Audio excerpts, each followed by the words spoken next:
So now on to arithmetic and geometric series.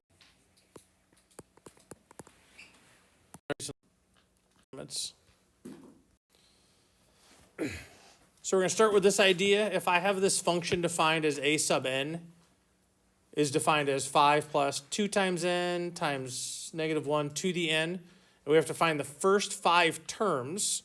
When I say find the first 5 terms, it's like find it for n equals 1, and then n equals 2, and then da, da, da, da, da. So for n equals 1, I'll have 5 plus, I'll do it over here on the left, 5 plus 2 times negative 1 to the 1 power, which is going to be 5 minus 2, which is 3. The second one, I'll have 5 plus 6, because it's 2 times n, times negative 1 squared, it'll be positive, it'll be 11. That should be an 11. Third term, 5 plus, oh, second one, sorry. This is 4. I'm getting ahead of myself. Which means this will be 5 plus 4, 9. Then 6, and this is negative 1 to the third. Negative 1 to the third is negative 1. Times 6 is negative 6, so this is negative 1. So that's my, this is n equals 1, n equals 2, n equals 3. Fourth term, 5 plus 2 times 4 is 8. Negative 1 to the fourth, so that'll be positive 8. 13. What did I say, the first 5 terms?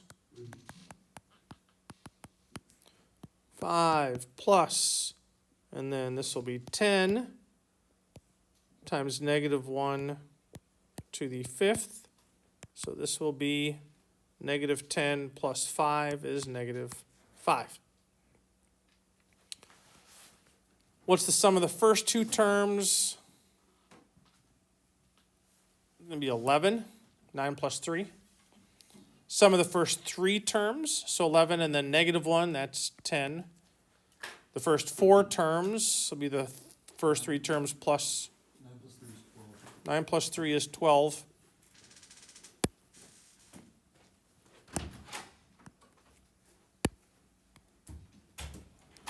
Twelve minus 1 is 11. 11 plus 13, 24. 24 plus negative 5, 19. In a question like this in mathematics, the question would be, what, can I come up with a general formula that would say, well, what's the sum of the first n terms? And then, what are the sum of all of the terms? And that's what we're going to be looking at here quickly. I'll give you a couple formulas. We'll run through a few together. But that's the idea of where we're going. So if we start with something like this, what's the sum of the first 5 terms? That's how we would write it. And what did we say that sum was? 19. This ended up being 19. That was the sum of the first terms.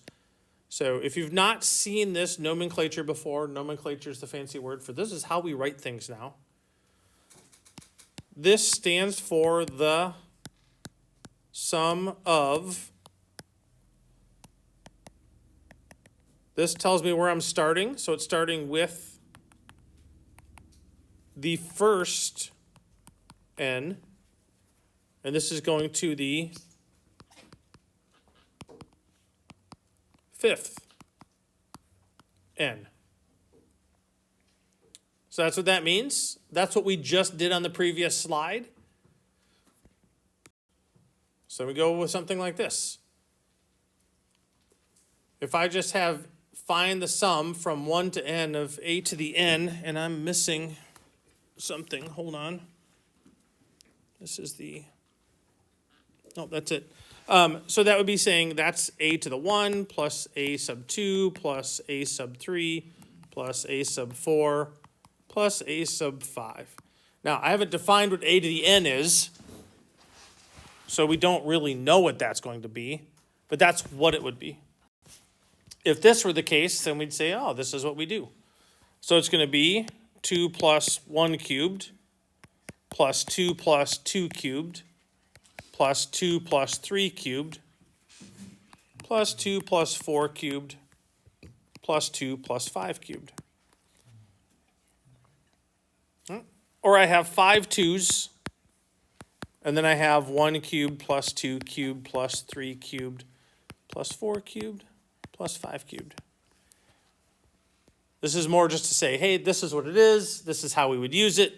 It doesn't have to be n. It can be k.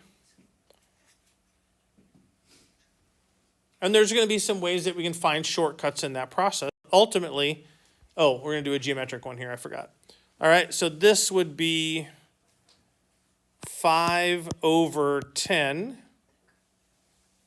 plus 5 over 100 plus 5 over 1,000 plus 5 over 10,000 plus, because it says to go towards infinity. So if you see equation, you see what this is. I'm just trying to get new habits. Like, so what's actually going on? What are they asking me for? They're asking me the sum of the first n digits. With this, if we look at the limit as n approaches infinity of 5 over 10 to the n, well, as my n gets really, really, really large, I'm going to have 5 over essentially infinity, which means that this is approaching the number 0.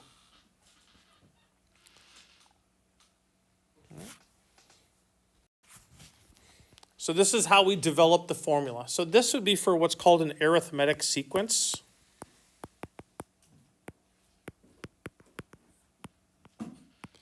An arithmetic sequence is one where we're just adding things every single time. If you look at that, you probably did these way back in the day, like, hey, here's a series of numbers. What's the next 3 digits? You're like, oh, 3, 7, 11, 15. Oh, they're all going up by 4, so then it's going to be 23. And then 27, and then 31. And if you didn't notice it, you would start by saying, well, how did I get from here to there? Or from here to there? So you subtract. 7 minus 3, oh, it's 3. 11 minus 7, oh, that's also 3. 15 minus 11, also 3. 19 minus 15, also 3. Dot, dot, dot. They all equal 3. And that's my D, my difference. If you have an arithmetic sequence, this then is the formula for finding the nth term. You might first go, wait, well, how's that working? Well, you have to start with what's your first term. If you don't have a first term, you won't know what the nth term is. And the most common mistake is people go, oh, it's a to the 1 plus n times d. Well, except that that won't give me my first term. So for my first term, it'll be 1 minus 1, which is 0, times d, which is 0. So my first term is my first term. My second term will then be 2 minus 1, which will be the difference of just 4, to get me to 7. So for my fourth term, 1, 2, 3, fourth term, I'll have 3 plus 4 minus 1, well, that's 3.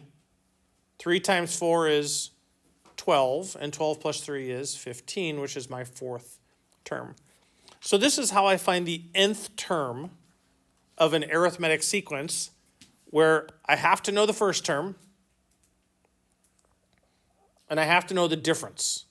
What am I adding each time going up? All right, that's an arithmetic sequence. Finding the sum of the first 6 terms.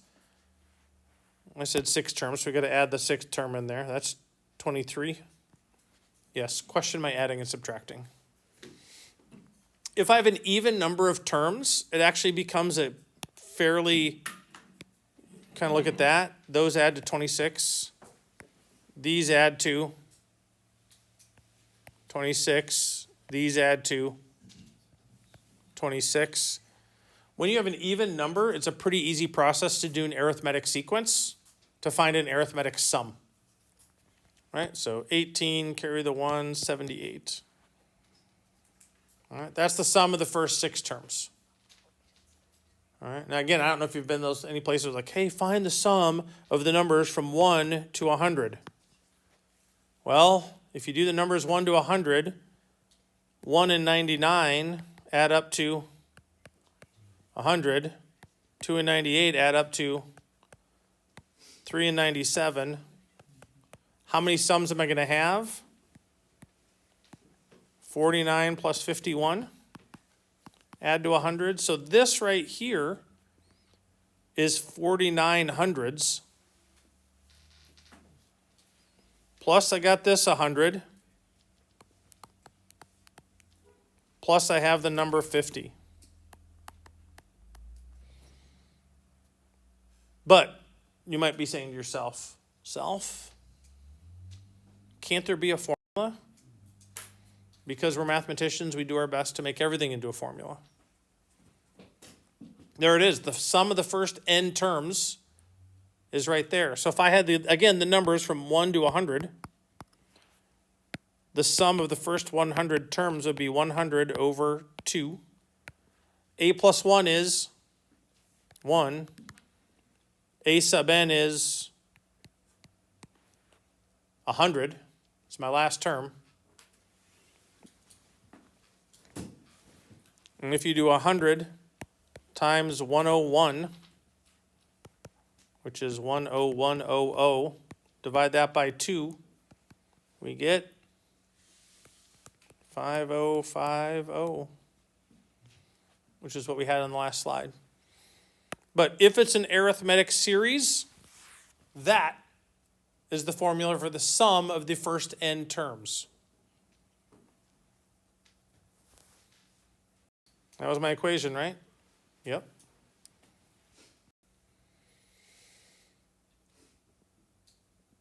So there I have it. If it gives me this, it says, oh, I want to find the sum of the first 1 to 100 of that equation. That's going to be n over 2 times a1 plus a sub n. So what's the first term?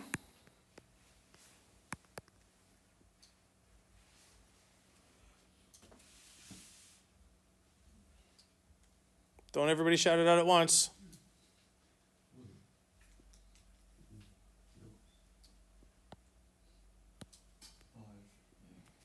Put 1 in for I. If I want to find the 100th term, or my last term, I put in 100 for I.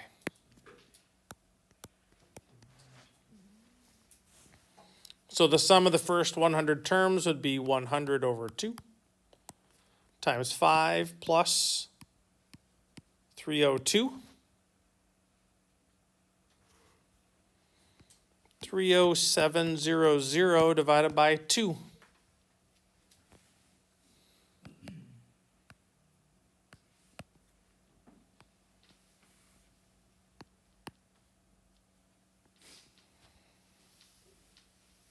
$15,350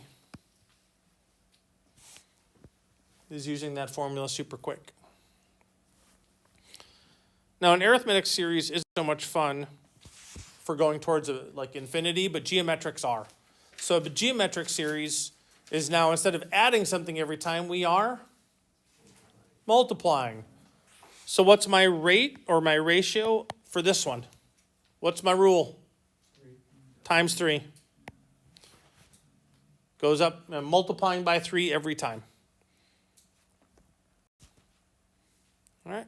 So then if I have a geometric sequence, that is the general formula for finding the nth term of a geometric sequence, geometric series.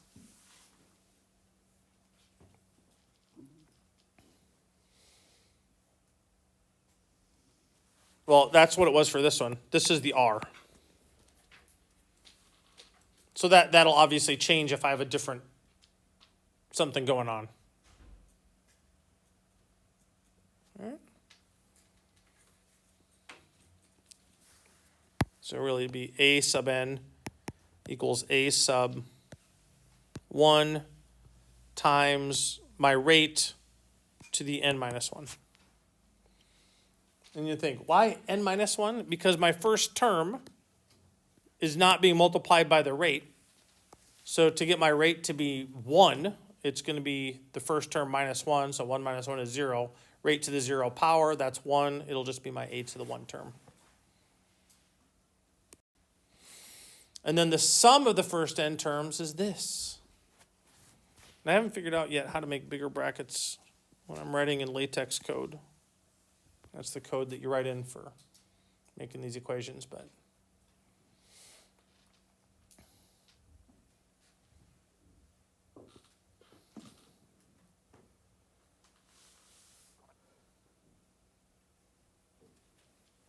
all right. So then as an example, what do we have? We got, if I take this one back here, and if I take the limit as n approaches infinity of this s sub n, that would be the limit as n approaches infinity of a sub 1, 1 minus r to the n over 1 minus r.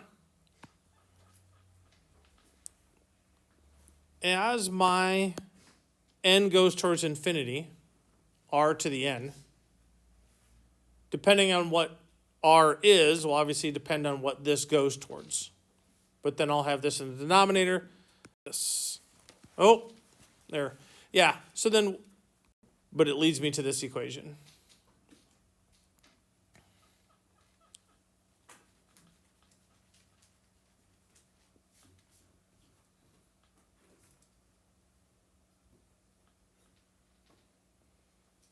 And then we'll do a couple.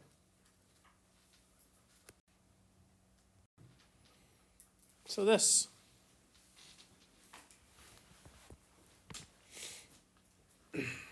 What is my rule? What is my rate?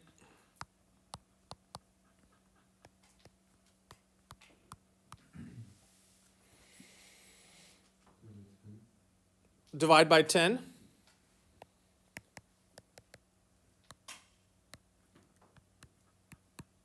Okay, so what will that be as a rate that I'm multiplying?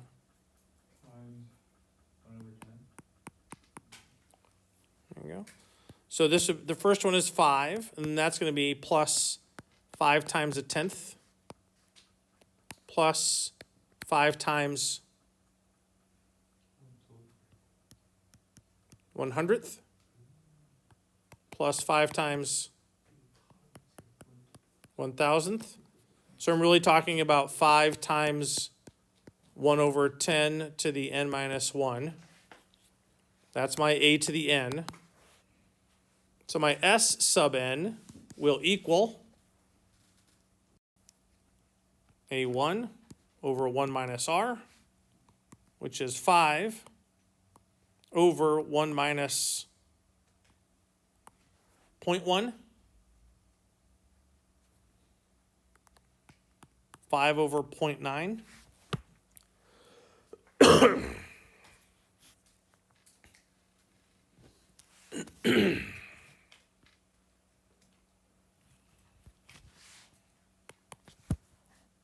And what is that in our calculators?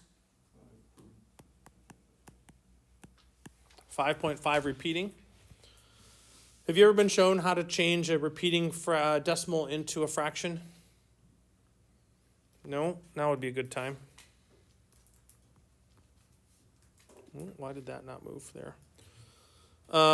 If I say that x is equal to 5.555 repeating, what you do when you're doing this is you look and say, well, how far do I have to go till I get, so this one's easy because it's repeating the same number. But if you have something that's like 0.123, 0.123, 0.1, or sorry, not point, 123, 123, 123, 123, there's 3 numbers in the repetition, so I'd multiply both sides by 1,000.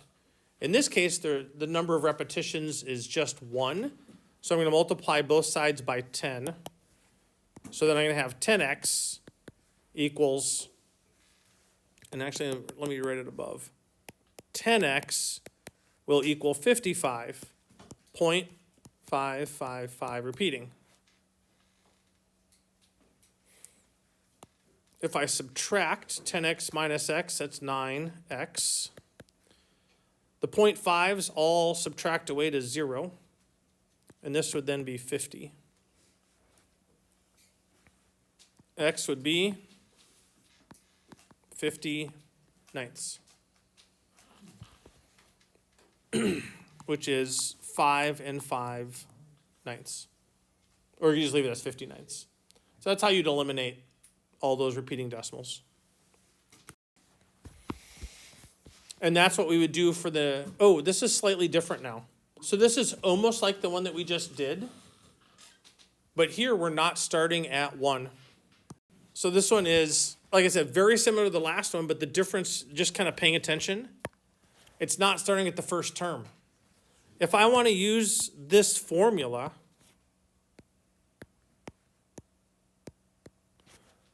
that one starts with the first term. This one starts with the 0th term. Well, it's also not a 1/10, it's a half.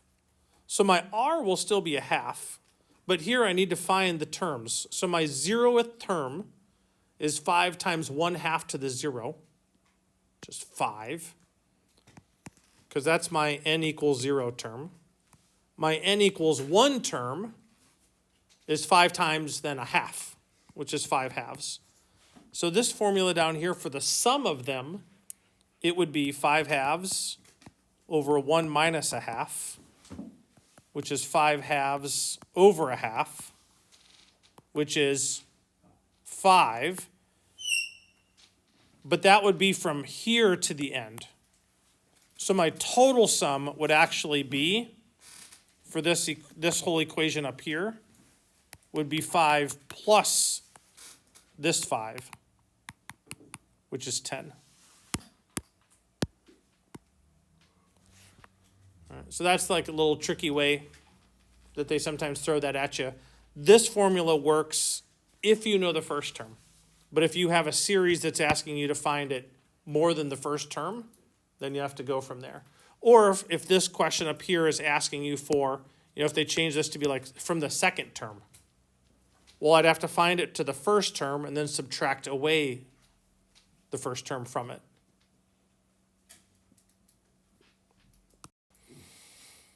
And that brings me to limits. So limits, for a large part, if we're looking at, and I'm going to do a little graph here. X minus 2. 1, 2, there's my x-axis. My slope is 1. I have this equation. There's my line, y equals x minus 2. And when you're dealing with, like in this case, just as a real simple linear equation, as I approach 2,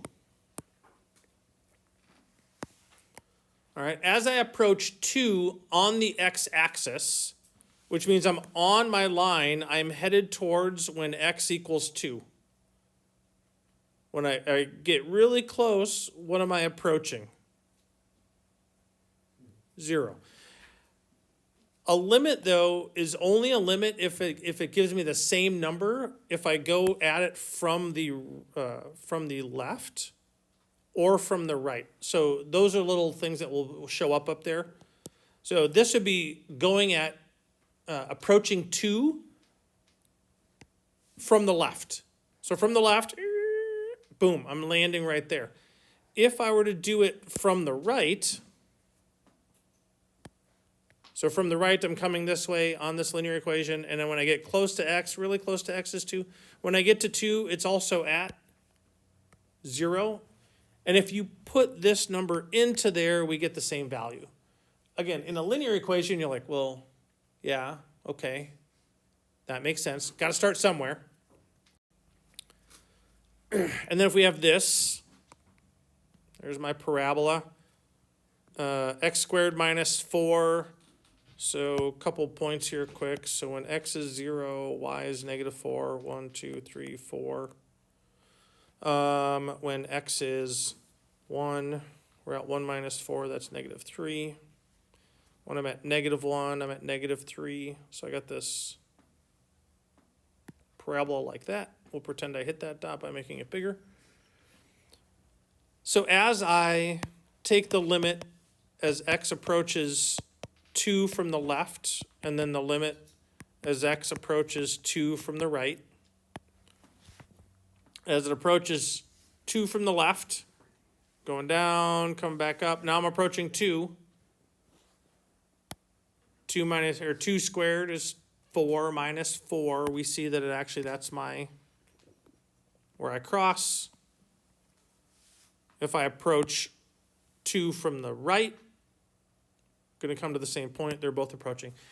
A limit exists if it's the same number when you come at it from the left or the right. So that's just what I'm showing you. And that's just more of like a definition of how to show that something has a limit. But then if we have this, which I meant to grab that and graph it on Desmos, so I'll do it on my graphing calculator. This, if you graph this on an XY axis,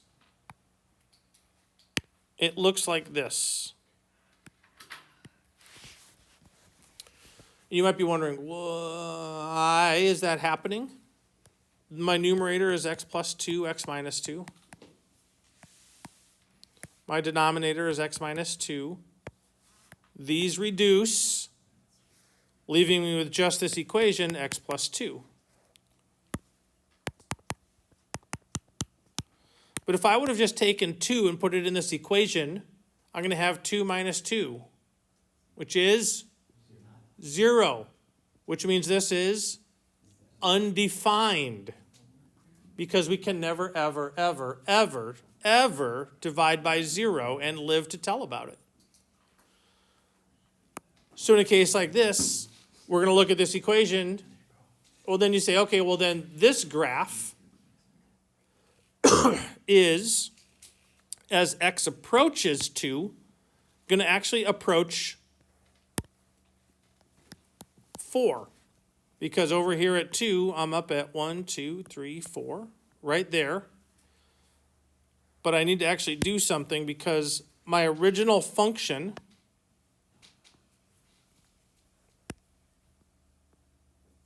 is going to have an open dot. Because this, if that's my f of x, f of 2 is undefined. Because if I put 2 in here, I'm going to have 0 in the denominator, so f of 2 is undefined. But the limit as x approaches 2 of f of x is actually 4. Where you can have a limit where a function doesn't have a value. And that's what's fun about the limits, is then you can start looking at things as it comes at it. From the left, it's going to be 4. From the right, it's going to be 4. But the function itself is not defined at that actual value. And we know that because, again, here we factored, it reduced. But before you do any reducing, that's when you always have to look and say, are there restrictions on my domain? You don't want to accidentally remove something. And then these all kind of become the same kind of thing. Whereas I approach from the left and the right, I might have different values. I mean, you can see these are all the same thing. If I put 3 into this function, I'll have 9 plus 3 is 12, minus 12 is 0. So it's not defined at 3, but doesn't have a limit that exists at 3. And then same thing with -4. So to do it, you would just 2x minus 6, need to factor x plus 4, x minus 3. Oh, and this is actually going to be 2 times x minus 3.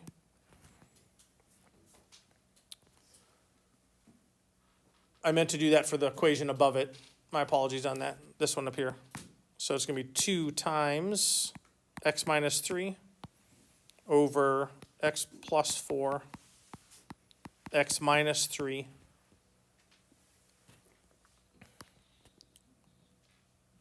these reduce, I'll have 2 over x plus 4. So at 3, there will be a limit. It approaches 2 over 7 because 3 plus 4 is 7, even though it's undefined at that spot. All right. The x plus 4, when these reduce over here on the second one down, I still have an asymptote at 4, negative 4, negative 4, because x cannot equal negative 4. But the question is there a limit? What happens if you graph this, we would find that as x approaches negative 4 from the left, I have an equation that does this.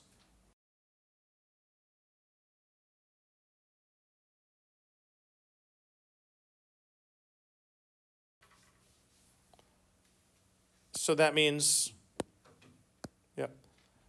from the right, it's going up. From the left, it's going down as it approaches this asymptote that's going to be at negative 4. Since they are approaching 2 different values, the limit does not exist. So this is approaching from the left, negative infinity.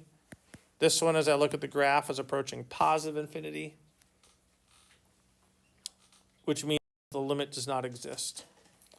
And then the last thing that we're going to be getting to then on Monday is using this same idea to say, okay, if this is my graph at x squared minus x plus 1 at the point 1, 1, which is right here, if I were to draw the tangent line, can I find the slope of that tangent line? The idea will be this, and you might be able to figure it out if you want to in your free time before we show up.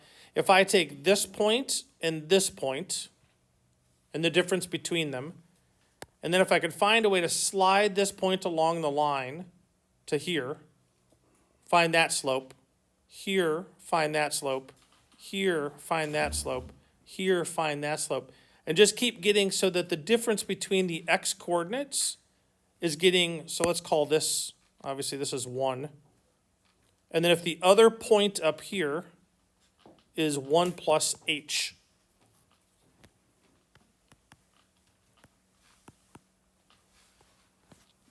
The limit as h approaches 0. That's what we're going to be looking at on Monday to find the slope of that tangent line, which is also the method of finding the first derivative. So it's 4 o'clock. It's probably enough for a Friday.